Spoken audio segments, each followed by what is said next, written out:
يا أيها الناس اتقوا ربكم الذي خلقكم من نفس واحدة وخلق منها زوجها وبث منهما رجالا كثيرا ونساء واتقوا الله الذي تساءلون به والأرحام إن الله كان عليكم رقيبا يا أيها الذين آمنوا اتقوا الله وقولوا قولا سديدا يصلح لكم أعمالكم ويغفر لكم ذنوبكم ومن يطع الله ورسوله فقد فاز فوزا عظيما إن أصدق الحديث كتاب الله وأحسن الحديث حديث محمد صلى الله عليه وسلم وشر الأمور محدثاتها وكل محدثة بدعة وكل بدعة ضلالة وكل ضلالة في النار. சத்திய கொள்கையில் நம் அனைவரை நிலைத்திருக்க செய்த எல்லாரும் அல்லாஹ்வுக்கே புகழ் அனைத்து குறித்தாகட்டும். நம் உயிரின் மேலான நபிகள் நாயகம் ஸல்லல்லாஹு அலைஹி வஸல்லம் அவர்கள் மீதும் அன்னாரது சத்திய கொள்கையை அதன் தூய வடிவில் எடுத்து நடந்த சஹாபாக்கள், சஹாபி பெண்கள், தாபியங்கள், வறுமை நாள் வரைக்கும் இந்த சத்திய கொள்கையை யாரெல்லாம் எடுத்து நடக்கின்றார்களோ அவர்கள் அனைவரும் அல்லாஹ்வுடைய சாந்தியும் மகபரத்தும் குறித்தாகட்டும். பேரன்புக்கும் மதிப்புக்குரிய எல்லாம் வல்ல அல்லாஹ் ஜல்லஷானஹு நல்லடியார்களே, இலங்கை வாழ் மக்கள் மிகப்பெரிய ஒரு சவாலுக்கும் மிகப்பெரிய ஒரு பீதிக்கும் முகமுடுத்துக் கொண்டிருக்கிற காலகட்டத்தில் நாம் எல்லாம் வாழ்ந்து கொண்டிருக்கிறோம். முஸ்லிம்கள் தனியாக வாழக்கூடிய பிரதேசங்களிலும் சரி, முஸ்லிம்கள் பெரும்பான்மை இனத்தோடு கலந்து வாழக்கூடிய பிரதேசங்களிலும் சரி, இருசாராரும் எந்த நேரத்தில் என்ன அசம்பாவிதம் ஏற்படும், எந்த நேரத்தில் எந்த அசம்பாவிதம் பூர்வமாக வெடித்தேறும் என்ற ஒரு எதிர்பார்ப்போடு இரவை பகலை கழித்துக் கொண்டிருக்கக்கூடிய ஒரு காலகட்டத்தில் நாம் ஒன்று சேர்ந்திருக்கிறோம். முஸ்லிம் சமூகத்தில் முக்கியமாக சில நாகரீக விழுமியங்கள் கடைபிடிக்கப்படாமையினால் ஏற்பட்ட தாக்கங்களும் விபரீதங்களும் தான் இப்படியான பிரச்சனைகளுக்கு காரணம் என்பதை அடிப்படையாக நாம் கூறிக்கொள்ள விரும்புகிறேன். பொதுவாக இஸ்லாமிய மயம் என்று சொல்வது அது வெறுமனே குர்ஆன் சுன்னாவோடு மாற்றி நிறுத்திக் கொள்வதல்ல. குர்ஆன் சுன்னாவும் இந்த நாட்டுக்கு என்ன நாகரிக விழுமியங்களை சொல்கிறதோ அது அன்றாட வாழ்வில் கடைபிடிக்கப்பட வேண்டிய ஒரு தேவை இருந்து கொண்டிருக்கிறது. அல் குர்ஆன் ஒரு மிகப்பெரிய ஒரு நாகரிக பொக்கிஷம். அதே போல நபிகள் நாயகம் ஸல்லல்லாஹு அலைஹி வஸல்லமுடைய சொல் செயல் அங்கீகாரம் ஹதீஸ் என்று சொல்கிறோம். இது ஒரு நாகரிக பொக்கிஷம். இந்த இரண்டு நாகரிகங்களும் இந்த சமூகத்துக்கு, இந்த உலகத்துக்கு எதை சொல்கிறது, அல் குர்ஆன் சுன்னாவும் இந்த உம்மத்திடத்தில் எதை எதிர்பார்க்கிறது என்பதை நாம் தெரிந்திருக்க வேண்டும். அல் குர்ஆன் இந்த சமூகத்தில் எதை எதிர்பார்க்கிறதோ அது இந்த சமூகத்தில் நடைமுறைப்படுத்தப்படுகிறதா? நபிகள் நாயகம் ஸல்லல்லாஹு அலைஹி வஸல்லம் சுன்னா இந்த நாட்டுக்கு, இந்த உலகத்துக்கு எதை சொல்கிறதோ அது இந்த சமூகத்தில் இந்த ஒவ்வொரு மனிதனுடைய உள்ளத்திலேயும் ஊடுருவல் செய்திருக்கிறதா என்பதையெல்லாம் நாம் அலச வேண்டிய ஒரு காலகட்டம். ஒரு திசையில் பயங்கரவாத தீவிரவாத சக்திகளுடைய தாக்கங்களுக்கு முகப்படுத்திக் கொண்டிருக்கூடிய அதே நேரத்தில் நமது நிலை என்னவா இருக்கிறது? அல் குர்ஆன் இடத்திலே பொதுவாக ஒரு விடயத்தை சொல்கிறது. லஹரல் ஃபஸாது மின் பர்ரி வல் பஹரி பிமா கஸபத் ஐதின் நாஸ். கடலிலே சரி, தரையிலே சரி, பித்னாக்கள், பிரச்சனைகள், சோதனைகள் பூகம்பப்படுத்தி வெடிக்கிறது என்றால் அதுக்கான காரணம் உங்களினால் ஏற்பட்டதுதான் என்று அல் குர்ஆன் சொல்கிறது. எப்படி? அப்படி என்றால் இந்த பிரச்சனைக்கு நாங்கள் தான் காரணமா என்று ஒவ்வொருவரும் கேள்வி கேட்கலாம். அதுதான் உண்மை. உங்களுக்கு தெரியும், ஆரம்ப காலத்தில் இஸ்லாமிய வளர்ச்சிக்கு பின்பற்ற காலத்தில் ஹிலாஃபத்துடைய காலத்தில் ஹுசைன் ரலியல்லாஹு அன்ஹு அவர்கள் கொல்லப்படுகிறார்கள். ஹுசைன் ரலியல்லாஹு அன்ஹு கொலைக்கு பின்னால் இருந்தவர்கள் யார் என்றால் முஸ்லிம்கள். ஈராக்கிற்கு முஸ்லிம்களை அழைத்து ஹுசைன் ரலியல்லாஹு அன்ஹு அவர்களை அழைத்தார்கள். உங்களுக்கான பாதுகாப்பு, உங்கள் குடும்பத்துக்கான எல்லா பாதுகாப்பு நாங்கள் கொடுக்கிறோம் என்று ஷியாவை சேர்ந்தவர்கள் சில கடிதத்தை அனுப்பினார்கள். அந்த கடிதத்தை அவர்கள் நம்பினார்கள், குடும்பத்தோடு சென்றார்கள். முக்கியமான சஹாபாக்கள் அபூ ஹுரைரா ரலியல்லாஹு அன்ஹு, அனஸ் ரலியல்லாஹு அன்ஹு, இப்னு அப்பாஸ் ரலியல்லாஹு அன்ஹு போன்ற சஹாபாக்கள் ஹுசைன் ரலியல்லாஹு அன்ஹு தடுத்தார்கள். வேண்டாம், போக வேண்டாம், அப்படி இல்லையென்றால் உங்கள் குடும்பத்தை விட்டுவிட்டு செல்லுங்கள் சொன்னார்கள். எதையும் கேட்கவில்லை, போனார்கள். இடையிலே கொல்லப்பட்டார்கள். அவருடைய கொலைக்கு பின்னால் இருந்தவர்கள் முஸ்லிம்கள். அதுக்கு பின்னால் தாத்தாரிய மங்கோலிய ஆட்சி காலம் ஏற்படுகிறது. இந்த தாத்தாரிய மங்கோலிய ஆட்சி காலம் எப்படிப்பட்டது? எங்கெல்லாம் உலமா பெருந்தார்கள் இருந்தார்கள், அறிஞர்கள் இருந்தார்களோ தேடிக்கல் கொலை செய்யப்பட்டார்கள். அவர்களால் எழுதப்பட்ட புத்தகங்கள், கிதாபுகள், சங்கிலிகள் எல்லாம் ஒரு பகுதியில் எரிக்கப்படுகிறது, இன்னொரு பகுதியில் நதிகளுக்கு எரியப்படுகிறது. காரணம், அவருடைய நாகரிகம் சம்பந்தப்பட்ட புத்தகங்கள், குர்ஆன் நாகரிகங்கள் எழுதினார்கள். உங்களுக்கு தெரியும், இஸ்லாமிய வரலாற்றில் கணிதவியல் துறையில் கால் பதித்தவர்கள் முஸ்லீம்கள், விஞ்ஞான உலகத்திலே கால் பதித்தவர்கள் முஸ்லீம்கள், ஜியோகிராபி புவியியல் காண முடியாது. அவைகள் எல்லாம் அழிக்கப்பட்டது. யாருக்கு அழிக்கப்பட்டது? தாத்தாரிகள், மங்கோலியர்களுக்கு பின்னால் இருந்தவர்கள் முஸ்லிம்கள். இதே போன்று உங்களுக்கு தெரியும், சமகாலத்தில் முஸ்லிம்கள் எதிர்கொள்ளும் சவால்களில் அழிக்கப்பட்டுக் கொண்டிருக்கிற நாடுகளில் ஒன்றுதான் பாலஸ்தீன முஸ்லிம்கள். இந்த பாலஸ்தீனம் எப்படி, இந்த பாலஸ்தீன முஸ்லிம்கள் யாருக்கு அழிக்கப்படுகிறார்கள்?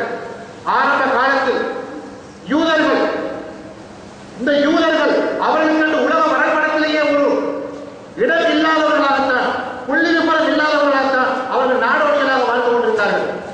அவர்கள் ஜெர்மனுக்கு போனார்கள். அங்க இருக்கக்கூடிய ஜெர்மனுடைய அரசியல் தலைவர் இவர்களை அடித்து விரட்டினார்கள். இவர்கள் பயங்கரவாதிகள், இவர்கள் இந்த நாட்டுக்கு பொருத்தமற்றவர்கள் என்று சொல்லி அங்கே அடித்து விரட்டினார்கள். அங்கிருந்து அவர்கள் அமெரிக்காவுக்கு போனார்கள். அங்கிருந்து விரட்டி எடுக்கப்பட்டார்கள். இப்படி நாடோடிகளாக இருந்தார்கள். கடைசியாக 2 அல்லது 3 பேர்கள் சேர்ந்து பாலஸ்தீன பக்கத்துமாக வந்தார்கள். எப்படி வருகிறார்கள்? வெறுமனே ஒரு சாதாரண சராசரி அந்த பொலித்தீன் பேக்கரை உருப்படி கொண்டு வந்தார்கள். வந்து சொன்னார்கள், இருப்பதற்கு தங்குவதற்கு இடம் கிடையாது, எங்களுக்கு கொஞ்சம் இடம் கொடுங்கள், உணவு நிலப்பரப்பு சும்மா இருக்கிறது, எங்களுக்கு ஒரு இடத்தை கொடுக்கின்றார்கள். பரிதாபப்பட்டார்கள் அன்றைய பாலஸ்தீன முஸ்லிம்கள். இதுதான் முஸ்லிம்களுடைய பெருந்தன்மை. இடத்தை கொடுத்தார்கள். 2 அல்லது 3 பேர்கள் சேர்ந்து ஒரு குடிசை அடித்தார்கள். அந்த குடிசையிலே வாழ்ந்தார்கள். ஆனால் அந்த பாலஸ்தீன முஸ்லிம்கள் அந்த குடிசையை எப்படி பார்த்தார்கள்? அவர்கள் அன்றாடம் தங்கி தூங்கி எழுவதற்கான குடிசை என்று பார்த்தார்கள். ஆனால் அந்த யூதர்கள் எப்படி பார்த்தார்கள்? அவருடைய அரசியல் பேசும் அரசியல் மேடையாக அந்த குடிசை மாறியது. அவருடைய நீதி பேச நீதிமன்றமாக அந்த குடிசை மாறியது. அவருடைய சோசியல் சேவையில் பொது சேவைகள் செய்யும் ஒரு கட்டிடமாக அந்த குடிசை மாறியது. காலப்போக்கில் முஸ்லிம்களுக்கு எதிராக சதித்திட்டம் திட்ட ஒரு மேடையாக அந்த குடிசைகள் மாறியது. காலப்போக்கில் 2, 3, 4 கூடி பாலஸ்தீன இன்றைக்கு எல்லைப்புறங்கள் காசா பள்ளத்தாக்கு இன்றைக்கு சின்னாபின்னப்படுத்தும் அளவுக்கு அவருடைய ஆதிக்கம் இருக்கிறது. காரணம், இதனுடைய பின்னணி யாரு? அன்று அந்த யூதர்களுக்கு பரிதாபப்பட்டு இடம் கொடுத்தார்கள். அதனால் ஏற்பட்ட விபரீதம். அல்லாஹ்வின் நல்லடியார்களே, ஏன் நான் இதை சொல்கிறேன் என்றால், உங்களுக்கு தெரியும், சமகாலத்தில் நாம் இன்றைக்கு பேரினவாத சக்திகளினால் ஏற்பட்டிருக்கிற பிரச்சனைக்கு நாம் முகம் கொடுத்துக் கொண்டிருக்கிறோம். இவ்வளவு காலமாக இந்த பேரினவாத சக்திகள் திடீரென்று முளைத்தார்கள் என்றால் எங்கிருந்து முளைத்திருக்கிறது என்றால் முஸ்லிம்களை காட்டிக் கொடுக்கிறார்கள். வஹாபிசம் என்று சொல்லுவதை காட்டிக் கொடுக்கிறார்கள். வஹாபிசத்துக்கு எதிராக, சலபிசத்துக்கு எதிராக, ஜுப்பாயிசத்துக்கு எதிராக, தலப்பாயிசத்துக்கு எதிராக, தொப்பீசத்துக்கு எதிராக, தாடிசத்துக்கு எதிராக அவர்கள் பொருள் கொடுத்து அவர்களிடம் இன்று முறையிட்டிருக்கிறார்கள். இவர்கள் எப்படிப்பட்டவர்கள் தெரியுமா? இவர்கள் வெளிநாட்டிலிருந்து பணம் எடுக்கிறார்கள், பணம் எடுக்கிறார்கள். இந்த பணத்தை எடுத்து இந்த பள்ளிகளும் மதரசாக்களும் சென்டரில் கட்டி கொண்டு போகிறார்கள். இவர்கள் காலப்போக்கில் இலங்கையை முஸ்லிம் நாடாக மாற்றி விடுவார்கள். உங்களுக்கு மட்டுமல்ல, முஸ்லிமான எங்களுக்கும் வாழ விட மாட்டார்கள் என்று வஹாபிசத்தையும் சலபிசத்தையும் காட்டி கொடுத்திருக்கிறார்கள். யார் இவர்கள்? முஸ்லிம் என்ற பெயரில் இருந்து கொண்டு அல்லாஹ்வின் நல்லடியார்களே, அதனுடைய தாக்கம் தான் ஓரிரு வாரமாக ஏற்பட்டிருக்கிறது. அல்லாஹ்வின் நல்லடியார்களே, இப்ப நாம் கூடக்கூடிய பிரச்சனை சராசரி பிரச்சனை. இதனுடைய உண்மையான யதார்த்தம் சுமார் இன்னும் ஒரு 10 அல்லது 15 வருடத்தில் இந்த நாட்டில் முஸ்லிம்களுக்கு இடமே இல்லை என்ற அளவுக்கு நிலைமை மாறும். எப்படி? அந்த பாலஸ்தீன முஸ்லிம்களுக்கு இன்றைக்கு பௌதிகவியல் பிரச்சனை, சுகாதார பிரச்சனை, மருத்துவ பிரச்சனை, உணவு பிரச்சனை, ஏன் நிம்மதியாக 1 மணி நேரம் தூங்கி எழுத முடியாத சூழ்நிலை. அந்த பாலஸ்தீனத்தில் வாழக்கூடிய முஸ்லிம்கள் கிட்டத்தட்ட 82% உளவியல் ரீதியாக பாதிக்கப்பட்டிருக்கிறார்கள். ஏன்? அவருடைய 24 மணி நேரமும் எந்த நேரத்தில் எனக்கு என்ன நடக்கும் என்று தெரியாத ஒரு பயம், பீதி. யார்? இந்த யூதர்கள் தான். இப்படியான ஒரு பயங்கரமான சூழலை இன்னும் ஒரு 10 அல்லது 15 வருடத்தில் நாம் கொடுத்திருக்கிறோம். அல்லாஹ் பாதுகாக்க வேண்டும். அந்த நேரத்தில் இன்று முஸ்லிம்களை காட்டிக் கொடுத்த இதே முஸ்லிம்கள் அந்த 10 வருடத்துக்கு பின்னால் யார் வஹாபிகள் அவர்கள் தேடி வர மாட்டார்கள், யார் சலபிகள் தேடி வர மாட்டார்கள், யார் குப்பா போடுவார்கள், யார் தாடி வச்சவர்கள் தேடி வர மாட்டார்கள். ஒட்டுமொத்த முஸ்லிம்கள் தான் வருவார்கள். இதை முதலாவது நாம் கவனத்தில் செலுத்த வேண்டும். இதனால்தான் இஸ்லாம் நமக்கு சில நாகரிக விரும்பியலை காட்டிக் கொடுத்திருக்கிறது. பேச்சு சார்ந்த நாகரிகம், நமது பேச்சுக்கள் எப்படி அமைய வேண்டும். சலாம் சொல்வதென்றால் அதுக்கென்று ஒரு நாகரிகம் இருக்கிறது, நாவுக்கென்று ஒரு நாகரிகம் இருக்கிறது, சிரிப்பதற்கென்று ஒரு நாகரிகம் இருக்கிறது, கொட்டாய் விடுவதற்கென்று ஒரு நாகரிகம் இருக்கிறது, அண்டை வீட்டாளர் எப்படி நடந்து கொள்ள வேண்டும் என்பதற்கு ஒரு நாகரிகம் இருக்கிறது. இப்படி இஸ்லாம் அனுப்புவான சுண்ணாம சில நாகரிக விழுமியங்களை இந்த உலகத்தை கட்டுப்படுத்திருக்கிறது. அவைகள் நம்முடைய கடைபிடிக்கப்படுகிறதா என்பதுதான் மிக முக்கியமான பகுதி. உங்களுக்கு தெரியும், ஒரு சஹாபி ஒரு யுத்த தயாராகிறார்கள். அந்த நேரத்தில் ஒரு சஹாபிக்கு நபி ஸல்லல்லாஹு அலைஹி வஸல்லம் அவருடைய அந்த ஆலோசனைக்குள்ளே பேசிக் கொண்டிருக்கும் இந்த சஹாபி இருந்து கொண்டிருக்கிறார்.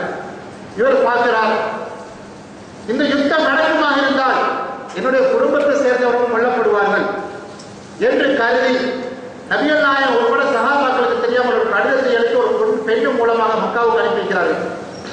அந்த கடிதம் கடைசியில் பிடிபடுகிறது. அலி ரலியல்லாஹு அன்ஹு தலைமைங்கிற ஒரு குழுவை அழைத்து பிடிபடுகிறது. அந்த கடிதத்தை எடுத்து விசாரித்து பார்த்தால் இவர் தான் எழுதிக்கிறார்.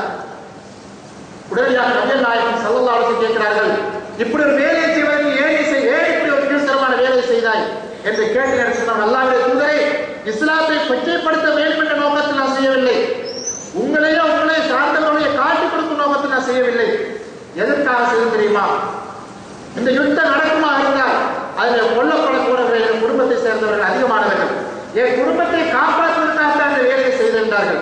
உமர் ரலியல்லாஹு அன்ஹு யா ரசூலல்லாஹ் தஅனி அவருக்கு முழுக்கவும், அல்லாஹ்வுடைய தூதருக்கு அனுமதி கொடுங்கள், இவருடைய கழுத்தை எடுத்து விடுகிறார்கள், முனாஃபிக்குகள் நயவஞ்சகர்கள் என்று சொன்னார்கள். நபிகள் நாயகம் ஸல்லல்லாஹு அலைஹி வஸல்லம் விட்டு விடுங்கள், அவர் பதிலிலே கலந்து கொண்டவர்கள். இஸ்லாமிய ஒரு உரிமை, இஸ்லாமிய உணர்வுள்ள ஒரு மனிதனுடைய உள்ளத்தில் இந்த சிந்தனை உருவாக வேண்டும். ஒரு முஸ்லிமை இன்னொரு முஸ்லிம் காட்டிக் கொடுக்க கூடாது, ஒரு முஸ்லிமை இன்னொரு முஸ்லிம் பழிவாங்க வேண்டும் இருக்கக்கூடாது, ஒரு முஸ்லிமை இன்னொரு முஸ்லிம் ஈவிரக்கமற்ற முறையில் கேவலமான முறையில் கருதக்கூடாது. அல்லாஹ்வின் அடியார்களே, ஒரு சில குறுகிய எண்ணமுள்ள முஸ்லிம்கள் செய்கின்ற சில செயல்களினால் ஒட்டுமொத்த முஸ்லிம் சமூகம், ஒட்டுமொத்த முஸ்லிம் சமூகத்துடைய கலாச்சாரம், ஒட்டுமொத்த முஸ்லிம்களுடைய நாகரிகம் மிகப்பெரிய ஒரு பாதாள நிலைக்கு தள்ளப்படுது என்பதை நாம் கவனித்துக் கொள்ள வேண்டும். அல்லாஹ்வின் அடியார்களே, இப்படிப்பட்ட முஸ்லிம்கள் இன்று யாருக்கு இடம் காட்டப்பட வேண்டும்? என்னுடைய தலைப்புக்கு அப்பாற்பட்ட ஒரு விடயத்தை நான் உங்களுக்கு கவனித்துக் கொள்கிறேன். பொதுவாக எல்லா பள்ளிவாசலுக்கும் அறிவிக்கப்பட்டிருக்கிறது, இந்த பிரச்சனைக்காக வேண்டி, இந்த பிரச்சனைக்கு ஒரு தீர்வு கிடைப்பதற்காக வேண்டி, இந்த பிரச்சனையில் முஸ்லிம் பாதுகாக்கப்பட வேண்டும் என்பதற்காக வேண்டி, இந்த பிரச்சனையில் முஸ்லிம்களுடைய பொருளாதாரம், இந்த பிரச்சனையில் முஸ்லிம்களுடைய பள்ளி வாயல்கள், மசூதிகள் பாதுகாக்கப்பட வேண்டும், அதற்காக குழு தோதுங்கள் என்று அறிக்கை விடப்பட்டிருக்கிறது. இது சரியா சரியாக நான் சொல்ல வரவில்லை, இரண்டாவது விஷயம். ஆனால் இப்பொழுது யாருக்கு எதிராக குழு தோதுவது? இந்த பேரினவாத சக்திகளுக்கு எதிராகவா அல்லது பேரினவாத சக்திகளுக்கு முஸ்லிம்களை காட்டிக் கொடுத்தவர்களுக்காக? யாருக்காக? நான் முஸ்லிம்களுக்கு எதிராக ஓத வேண்டிய ஒரு சூழ்நிலையா?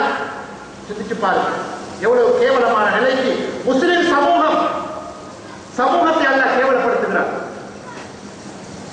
அல்லாஹ்வின் அடியார்களே, அடுத்த நேரத்தில் இன்னும் ஒன்றை புரிந்து கொள்ள வேண்டும். ஒரு பிரச்சனை வரும்போது அந்த பிரச்சனை ஒரு கொள்கைவாதிகளை மாற்றம் சார்ந்து வராது. இது முஸ்லிம்களுக்கு ஒரு பிரச்சனை.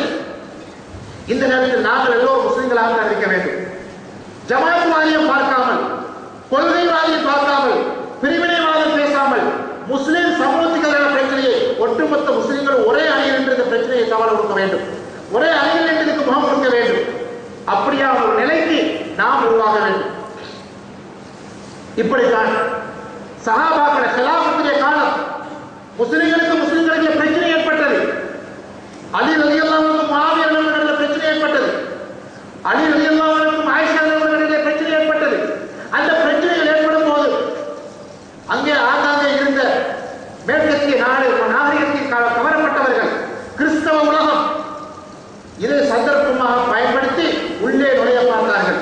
ஆனால் ஈமானிய சஹாபாக்கள் அலி ரலியல்லாஹு அன்ஹு, முஆவியா ரலியல்லாஹு அன்ஹு, ஆயிஷா ரலியல்லாஹு அன்ஹு முதலாவது அதுக்கு தடை விதித்தார்கள், தடுப்பு போட்டார்கள். ஆனால் நாம் எப்படி பார்க்கிறோம்? இந்த சந்தர்ப்பத்தை நழுவவிட்டுக் கூடாது. இதை பயன்படுத்தி அவர்களோடு சேர்ந்து முஸ்லிம்களை காட்டிக் கொடுக்கும் ஒரு சமூகமாக, ஒரு கீழ்த்தரமான சமூகமாக முஸ்லிம் சமூகம் மாறக்கூடாது.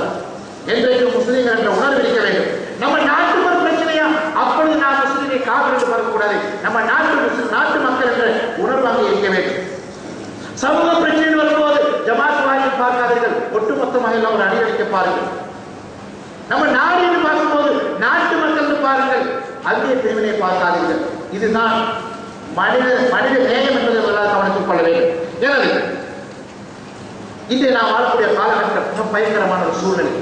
எங்களது பேச்சுவார்த்தைகளை ரொம்ப பாதுகாத்திருக்க வேண்டும். எது வரைக்கும் என்றால், ஒரு மனிதன் தூரத்தில் இருந்து பேசிக் கொண்டிருக்கிறார், ஆனால்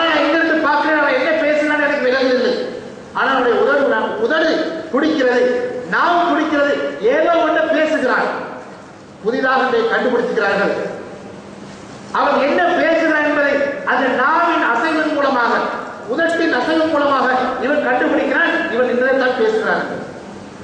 அப்படி என்றால் நாம் நேரடியாக சத்தமிட்டு பேசக்கூடிய பேச்சு வார்த்தைகள் எவ்வளவு தூரமாக அவர் அவதானிக்கப்படுகிறது என்பதை கவனித்துக் கொள்ள வேண்டும்.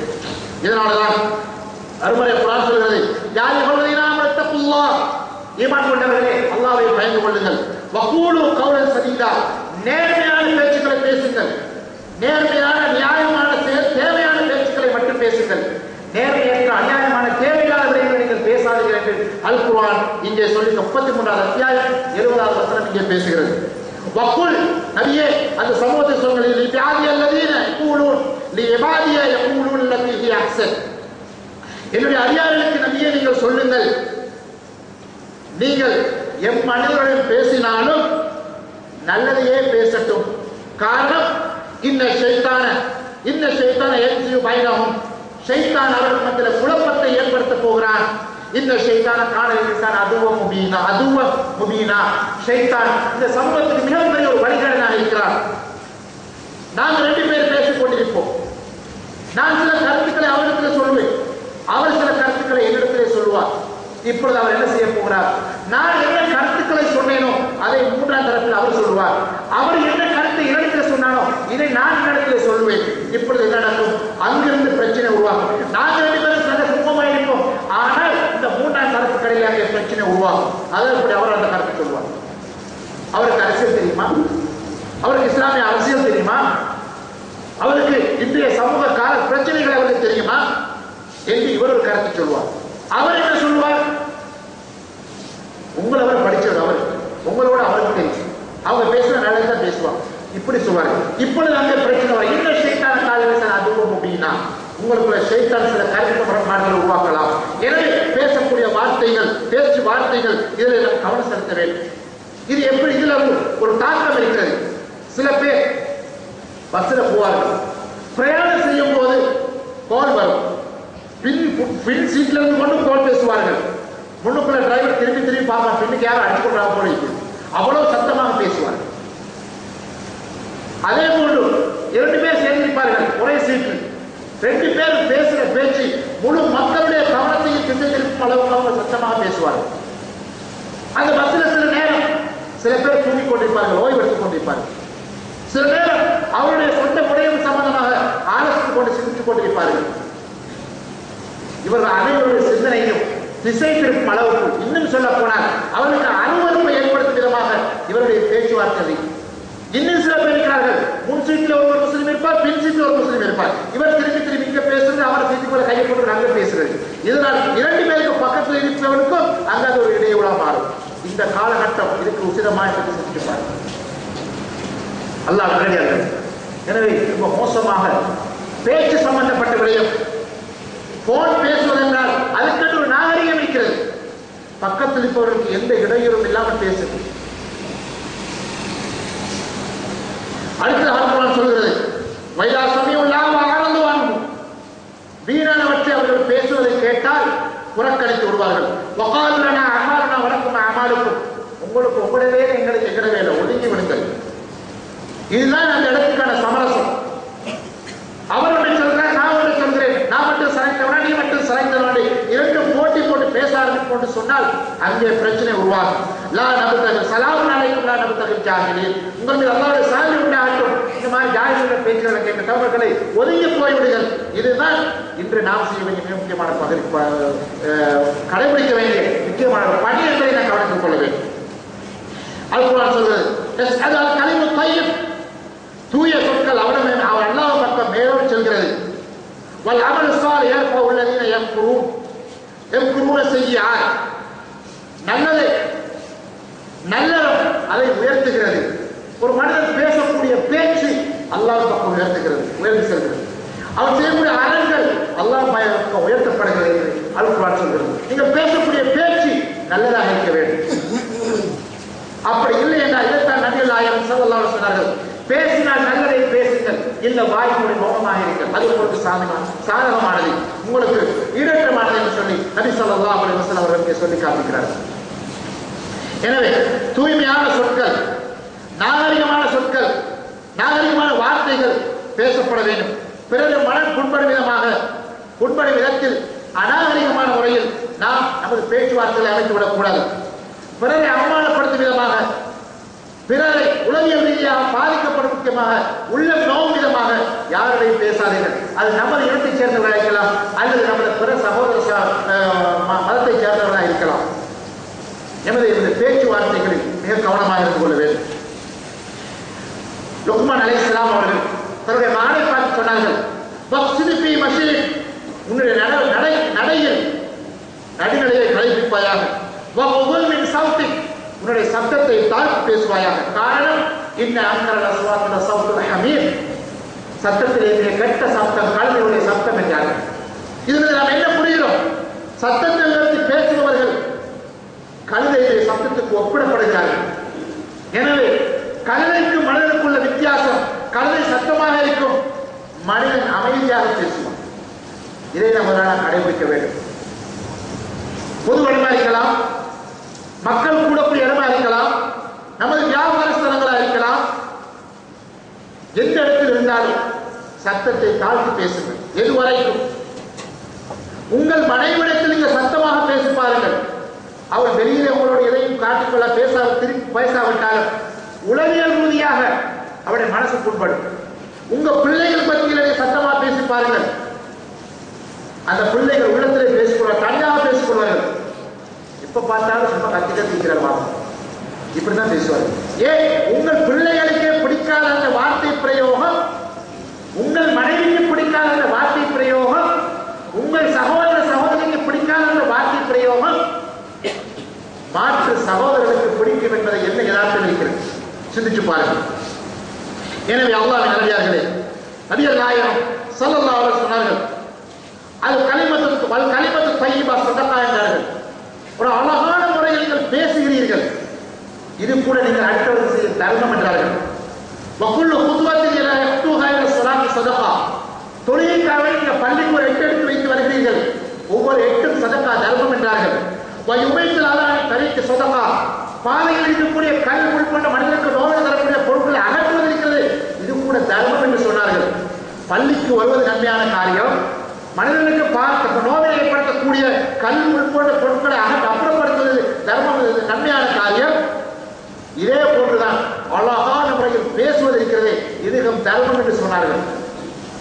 இந்த இடத்தில் நபி ஸல்லல்லாஹு அலைஹி வஸல்லம் அவர்கள் உன்னுடைய இனத்தோடு அழகாக பேசும் தர்மம் என்று சொல்லவில்லை, பொதுப்படையாக சொல்வார்கள். யாரோடு வேண்டுமானாலும் பேசுங்கள், ஆனால் அழகான வார்த்தைகளை பேசுங்கள், அழகிய முறையில் பேசுங்கள் என்றுதான் இஸ்லாம் நமக்கு வழிகாட்டுகிறது. இதுதான் பேச்சு சார்ந்த நாகரிகத்திற்கு துணை போன மார்க்கம் இஸ்லாம் மார்க்கம் என்பதை நான் கவனத்தில் கொள்ள வேண்டும். ஒரு நாள் நபி ஸல்லல்லாஹு அலைஹி வஸல்லம் அவர்கள் நபி ஸல்லல்லாஹு அலைஹி வஸல்லம் ஒரு நாள் சஹாபாக்கள் மட்டும் நரகத்தை பற்றி பேசினார்கள். ஃபதஅவுத மின்ஹா, நரகத்தை விட்டு பாதுகாப்பு தேடினார்கள். வஅஷாஹ பிவஜ்ஹிஹி, அந்த நரகத்தை பற்றி அந்த வெறுப்பை முகத்தில் காட்டியவர்களாக நரகத்தை விட்டு பாதுகாப்பு தேடினார்கள்.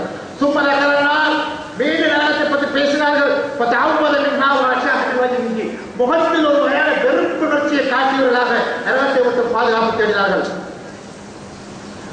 قال شعبة أما مرتين, இந்த ஹதீஸ் அறிவிக்கிற ஷோபா ரலியல்லாஹு அன்ஹு சொன்னார்கள், நபி ஸல்லல்லாஹு அலைஹி வஸல்லம் விடயத்தை 2 விடத்தில் சொல்லிவிட்டு பல ஷக்க சும்ம கால், சந்தேகமில்லை 3வது விடத்தில் சொன்னார்கள், இத்தகுன்னார், நரகத்தை விட்டு பறிந்து கொள்ளுங்கள், வலவு பிஷக்கை தம்ரா, ஒரு துண்டு ஈச்சப்பழத்தை ஏனும் அல்லாஹ்வுடைய பாதையில் தர்மம் செய்து நரகத்தை விட்டு பாதுகாத்துக் கொள்ளுங்கள். பயிலும் தய்யிப் பபி கலிமத்தின் தய்யிபா, ஒரு துண்டு ஈச்சப்பழம் கூட தர்மம் செய்ய கிடைக்கவில்லை என்று சொன்னால் அழகான வார்த்தைகளை பேசுங்கள் என்று சொன்னார்கள்.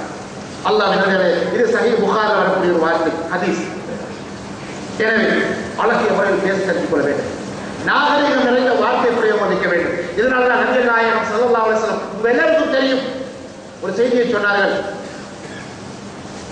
துல்ஹஜ் மாதத்துக்கு என்ன மதிப்பு இருக்கிறதோ, இந்த காபத்துல்லாவுக்கு இந்த பூமிக்கு என்ன மதிப்பு இருக்கிறதோ, இந்த அரபாத் தினத்துக்கு என்ன மதிப்பு மரியாதை இருக்கிறதோ, இதே போன்றுதான் முஸ்லிமுடைய மானம், மரியாதை, பொருளாதார ரத்தம் உங்களுக்கு மரியாதைக்குரியது.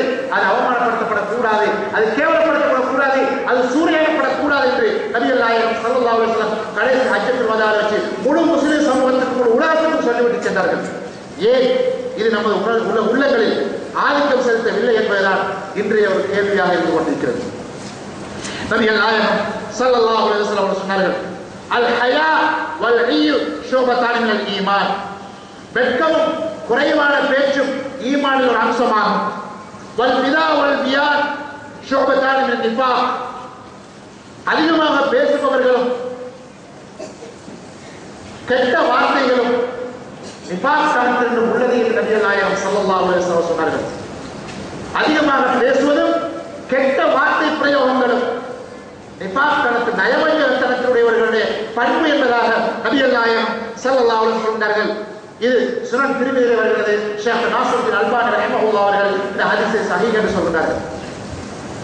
அல்லாஹ்வின் நல்லடியார்களே, இப்பொழுது நாம் பார்க்க வேண்டும், நமது வார்த்தை பிரயோகங்களில் மிக கவனம் செலுத்த வேண்டும். தப்பி தவறு சரி தப்பான வார்த்தை பிரயோகங்கள் வந்துவிடக் கூடாது. நபிகள் நாயகம் ஸல்லல்லாஹு அலைஹி வஸல்லம் இன்ன மின் ஹியாரிக்கும் அஹ்ஸனுக்கும் அஹ்லாகா. உங்களில் சிறந்தவர் நல்லவர் யார் தெரியுமா? உங்கள் குடும்பத்திற்கு நல்லவராக இருக்கட்டும். நல்லவராக இருப்பவர் தான். குடும்பத்தோடு நல்ல முறையில் பேசுகிறார், அக்கம் பக்கத்தார்கள் நல்ல முறையில் நடந்து கொள்கிறார், அப்படிப்பட்டவர்கள் தான் நல்லவர்கள் என்று சொன்னார்கள். இன்னும் நாம் பார்க்கிறோம், செல்வங்கள் நினைத்துக் கொண்டிருக்கிறார்கள் இந்த சமூகத்தில் நான் தான் சிறந்தவர் என்று. ஏழைகள் தாழ்ந்தவர்கள் என்று நினைத்துக் கொண்டிருக்கிறார்கள். கற்றவர்கள் நினைத்துக் கொண்டிருக்கிறார்கள் நாங்கள் தான் இந்த சமூகத்தில் சிறந்தவர்கள் என்று. கற்காதவர்கள் தாழ்ந்தவர்கள் நினைத்துக் கொண்டிருக்கிறார்கள். ஆனால் இஸ்லாம் என்ன சொல்கிறது? நல்ல அஹ்லாக், பண்பாட்டு கலாச்சார விழுமியங்களை யார் பேணி பாதுகாக்கிறார்களோ, யார் நாகரிகத்தை தன்னுடைய கொள்கையாக கொண்டிருக்கிறார்களோ இவர்கள் தான் நல்லவர்கள் என்பதாக இஸ்லாம் சொல்கிறது. எனவே இவை எல்லாம் வைத்து பார்க்கும்போது சமூகத்தின் பெயரால், இயக்கத்தின் பெயரால், ஜமாஅத்துகளின் பெயரால் நாங்கள் தான் சிறந்தவர்கள் என்று சொல்வதே நிலை என்ன என்பதை கவனத்தில் நாம் கொள்ள வேண்டும். அல்லாஹ்வின் நல்லடியார்களே, அல் குர்ஆன் சுன்னா தூய்மையானது, அதில் எந்த மாற்று கருத்தும் கிடையாது. அதற்காக வேண்டிய அடுத்தவர்களை கேவலமாக பார்க்கிறேன் இஸ்லாம் சொல்லவில்லை. மாற்று மத கொள்கை சகோதரர்களை கேவலமாக பார்க்கும்படி இஸ்லாம் சொல்லவில்லை. குற்றவாறு தவறு யார் செய்கிறார்களோ தவறு சுட்டிக்காட்டப்பட நேர்மை அல்லாமல் அவர்கள் கேவலப்படுத்தப்படுகிற ஆட்கள் எல்லாம் இருக்கிறதை என கவனத்தில் கொள்ள வேண்டும். இன்னல் அப்த, நிச்சயமாக ஒரு மனிதன் லா தகல்லம் பி கலிமத்தின் மின் ரிதுவானில்லாஹி லா யுல்கா லஹா பாலன். ஒரு மனிதன் நல்ல வார்த்தைகளை, அல்லாஹ்வுடைய திருப்திப்படுத்தக்கூடிய வார்த்தைகளை பேசுகிறான், ஆனால் அதனுடைய பின்னணியை பற்றி அவன் எந்த கவலையும் படுவது கிடையாது. அவன் அப்படிப்பட்டவன் ஏற்பல்லாஹி ஹதரஜா, அவருடைய அந்தஸ்தை அல்லாஹ் உயர்த்துகிறான். ஃபைனல் அப்தலை அந்த கல்வியின் சஹ்தில்லாஹ், இன்னும் ஒரு மனிதன் அல்லாஹ்வுடைய கோபத்தை ஏற்படுத்தக்கூடிய வார்த்தை பிரயோகங்களை அவன் பேசுகிறான். லா யுல்கி லஹா பாலன், ஆனால் அது சம்பந்தமாக அவனுக்கு எந்த கவலையும் கிடையாது, அவன் இஷ்டத்துக்கு பேசுகிறான். யஹ்வி பிஹா ஃபீ ஜஹன்னம், அவன் நரகத்தின் பக்கம் விழுத்து செல்லப்படுகிறார் என்பதாக நபிகள் நாயகம் ஸல்லல்லாஹு அலைஹி வஸல்லம் செய்தி சஹீஹ் புகாரில் நாம் பார்க்கிறோம். ஒருமுறை மஅரூன் இப்னு சுவைத் என்று சொல்லக்கூடிய ஒரு நபித்தோழர் சொல்கிறார், லகைத்து அபாதர் பிர் ரபதா. இந்த ரபதா என்று சொல்லக்கூடிய ஒரு இடத்துல வைத்து அபூதர் கிஃபாரி ரலியல்லாஹு அன்ஹு அவர்களை சந்திச்சு, அலைஹி குல்லத்துன், அவரிடத்திலே ஒரு மேலாடை இருக்கிறது, வாலா குலாமியக்குல்லா, அவருடைய பையனிடத்திலே ஒரு மேலாடை இருக்கிறது. அன்றைய காலம் ஆடைக்கு மிகப்பெரிய தட்டுப்பாடு, அப்படிப்பட்ட காலம். பசாய்த்து வாழ்ந்தால் இப்பொழுது இந்த மஅரூன் என்ற சுவைத் சொல்லக்கூடிய கேட்கிறார், அபூதர் கிஃபாரிக்கு நான் கேட்டேன், உங்களிடத்திலும் ஒரு மேலாடை இருக்கிறது, உங்கள் பையனிடத்திலும் ஒரு மேலாடை இருக்கிறது, அது எப்படி ஏழும், அப்படி யாருக்கும் கொடுக்கப்படலையே, உங்களிடத்தில் எப்படி ரெண்டு ஆடைகள் வந்தது என்று கேட்கிறார்கள். இன்னி சாபைத்து ரஜுலன் வகையர் உமி உம்மிஹி, இப்பொழுது அபூதர் கிஃபாரி என்ன செஞ்சார்? எடுக்கிறதுக்கு திருப்பி ஏசிட்டார். எப்படி ஏசுகிறார்? வகையர் உமி உம்மிஹி, அவருடைய தாயை விழுப்பி ஏசிட்டார், உம்மா விழுப்பி ஏசிட்டார். பொகாலி, இப்ப இவர் நேரடியாக நபி ஸல்லல்லாஹு அலைஹி வஸல்லம் முறையிட்டார்.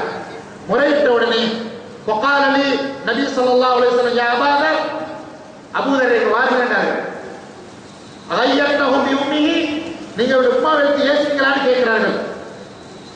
இவர்கள் சும்மா இருக்கிறார்கள், எதுவுமே செய்யவில்லை. பயந்து போய் திகைத்து போய் அபூதர் கிஃபாரி ரலியல்லாஹு அன்ஹு அவர்கள் நபிகள் நாயகத்துக்கு முன்னால் நின்று கொண்டிருக்கிறார்கள். நபி ஸல்லல்லாஹு அலைஹி வஸல்லம் சொன்னார்கள், இன்னக இப்ராஹிம் ஃபீக ஜாஹிலியா, நீ இஸ்லாத்துக்கு வந்தாலும் உன்னிடத்தில் இன்னும் ஜாஹிலியத்து கொள்கை ஓடிக்கொண்டிருக்கிறது, இப்படி நீ பேசிக்க கூடாது, அசிங்கமான ஒரு பிரயோகம் என்று சொல்லி காட்டுகிறார்கள். அஹூக்கும் ஹவுலக்கும், இவர்கள் எல்லாம் இஸ்லாத்திற்கு வந்தவர்கள், இவர்கள் உங்களுடைய தோழர்கள், இவர்களுக்கு மத்தியில் நாகரிகமாக நடந்து கொள்ளுங்கள், இவர்களை நாகரிகமாக பார்க்க வேண்டியது பொறுப்பு உங்களுடைய கையில் இருக்கிறது, நீங்களே இப்படி பேசினால் என்ன செய்வது? வஜாலக்கும் அல்லாஹ் தஹ்த ஐதீக்கும், இவர்களை உங்களுடைய கை கீழே அல்லாஹ் வைத்திருக்கிறார், உங்களுடைய பராமரிப்பில் இவர்கள் வாழ வேண்டியிருக்கிறது. ஃபமன் கான அஹூஹு தஹ்த யதிஹி, யாருக்கு கீழ் சில பேர் வேலை செய்து கொண்டிருக்கிறார்களோ, யாருக்கு கீழ் பொறுப்புதாரிகளாக இருக்கிறார்களோ அப்படிப்பட்டவர்கள் பல்யுத்தியமிம்மா யாக்குல், நீங்கள் சாப்பிடுவதை இவர்களுக்கு உணவாக கொடுங்கள். வயல்பிசுஹு மிம்மா யல்பஸ் வயுல்பிசுஹு மிம்மா யல்பஸ், நீ அவர்களிலே அணிகிறார்களோ அதே ஆடைகள் இவர்களுக்கு அணிய கொடுங்கள். வலா துகல்லிபுஹும் யகலிபுஹும், அவர்கள் கோபப்படும் விதத்தில் நீங்கள் அவர்களை பேசாதீர்கள் என்று நபி ஸல்லல்லாஹு அலைஹி வஸல்லம் சொன்ன செய்தி சஹீஹ் புகாரில் நாம் பார்க்கிறோம். எப்படிப்பட்ட ஒரு நாகரிக கலாச்சார விழுமியத்தை நபி ஸல்லல்லாஹு அலைஹி வஸல்லம் அவர்கள் அந்த மஅரூர் இப்னு சுவைத் ரலியல்லாஹு அவர்களுக்கும் அபூ தர் கிஃபாரி ரலியல்லாஹு அவர்களுக்கும் காட்டிக் கொடுத்தார்கள். குற்றவாளியும் சரி நிரபராதியும் சரி படிப்பினை பெறும் விதத்தில் மிகப்பெரிய ஒரு நாகரிக கட்டுமானத்தை நபி ஸல்லல்லாஹு அலைஹி வஸல்லம் அவர்கள் இந்த சஹாபாக்களை கொண்டு கொடுத்தார்கள். எனவே அந்த நாகரிக விழுமியங்களை அறிந்து செயல்படுவதற்கு எல்லாம் வல்ல அல்லாஹ் நம் அனைவருக்கும் தௌபா செய்வானாக. வாஹிரு தஅவானா அல்ஹம்துலில்லாஹி ரப்பில் ஆலமீன்.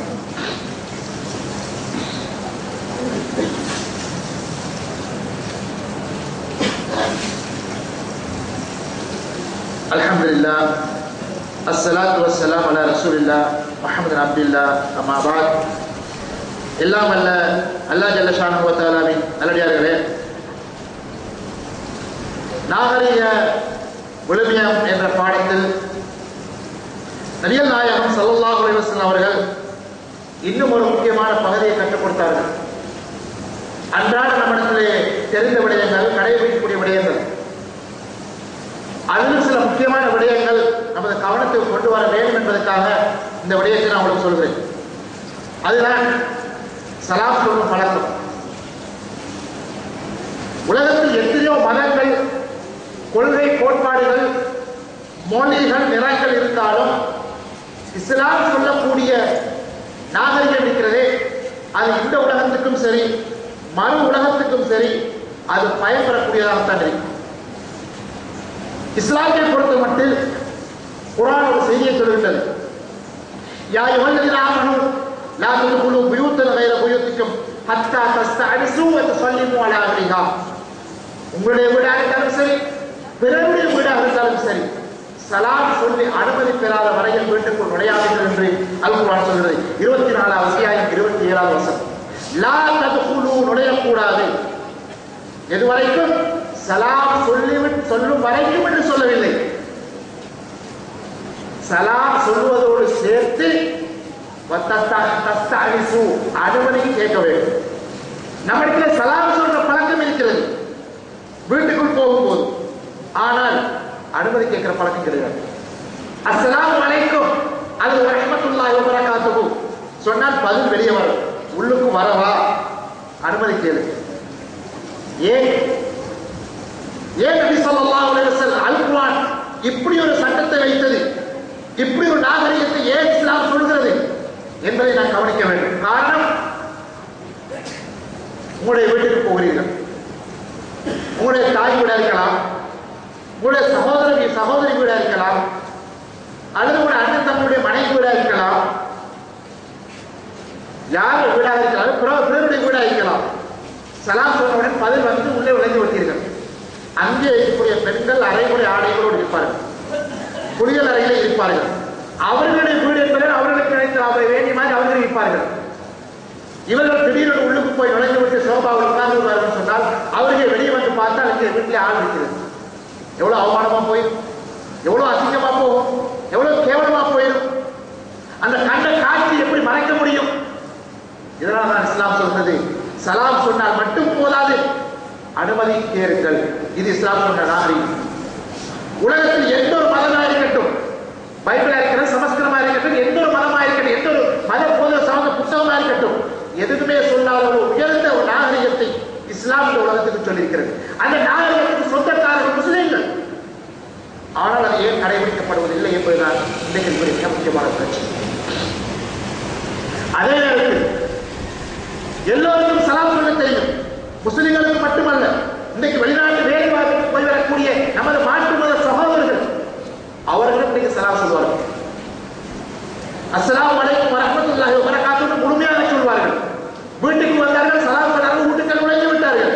வந்திருக்கிறது யாருக்கு யாருக்கு தெரியும்? யார் சலாம் சொல்றது உங்களுக்கு தெரியுமா? தெரியாது.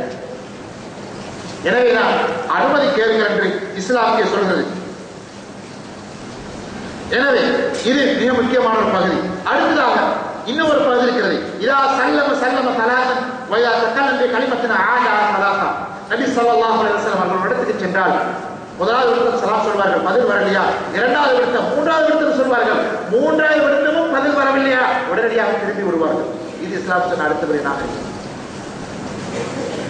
நாம் என்ன செய்கிறோம்? ஒரு முறை சொல்லி பார்ப்போம், இல்லையா திரும்பி வந்துடும். அப்படி இல்லைன்னு சொன்னா 3 இல்லை 4 இல்லை 5 இல்லை 9 பதிலும் சலாம் சொல்லிட்டே இருப்பாங்க. இன்னும் சில பேர் இருப்பார்கள், போன் வரும், போன் எடுத்துட்டு அஸ்ஸலாமு அலைக்கும் வருவார்கள், அவரும் விலகிருக்காரு. இரண்டாவது இடத்துல சொல்வார்கள், மூன்றாவது இடத்துல சொல்வார்கள், கிட்டத்தட்ட 15 விடுத்து அஸ்ஸலாமு அலைக்கும் அஸ்ஸலாமு அலைக்கும் அஸ்ஸலாமு அலைக்கும். எங்கிருந்து கிடைச்ச நஷ்ட ஆதாரமும் தெரியாது. ஒரு விடத்தில் சொல்லி பாருங்கள், 2 விடத்தில் சொல்லி பாருங்கள், 3 விடத்தில் சொல்லி பாருங்கள், கிடைக்கவில்லையா? அத்தோடு முடிச்சு விட முடியாது, தொடர்பு துண்டிக்கப்படவில்லை. இதுதான் இஸ்லாம் சொல்லக்கூடிய நாகரிகம். 4வது 5வது தொடர்புகளுக்கு இஸ்லாத்தில் எந்த அனுமதியும் கிடையாது. அது வீட்டுக்கு நேரடியாக இருக்கலாம், தொலைபேசி மூலமா இருக்கலாம், அல்லது வேறு துறையாக இருக்கலாம். எந்த துறையாக இருந்தாலும் சரி. கடைசியாக ஒரு முறை நபி ஸல்லல்லாஹு அலைஹி வஸல்லம் வீட்டில் இருக்கும் போது அந்நிலையுடன் இத்தலப்பைய ஃபிஜ்ர் நபாரி பாபி ரசூலுல்லாஹி ஸல்லல்லாஹு அலைஹி வஸல்லம் ஒரு நாள் நபி ஸல்லல்லாஹு அலைஹி வஸல்லம் வீட்டில் இருக்கிறார்கள். வமஆ ரசூலுல்லாஹி ஸல்லல்லாஹு அலைஹி வஸல்லம் மித்ரன் யஹக்கு பிஹா ராஸஹு. தன்னுடைய தலையை சொரியக்கூடிய அந்த ஒரு சீப்பு இருந்தது. அதனால் அவர் தலையை சீப்பு தீவி கொண்டிருக்கிறார்கள்.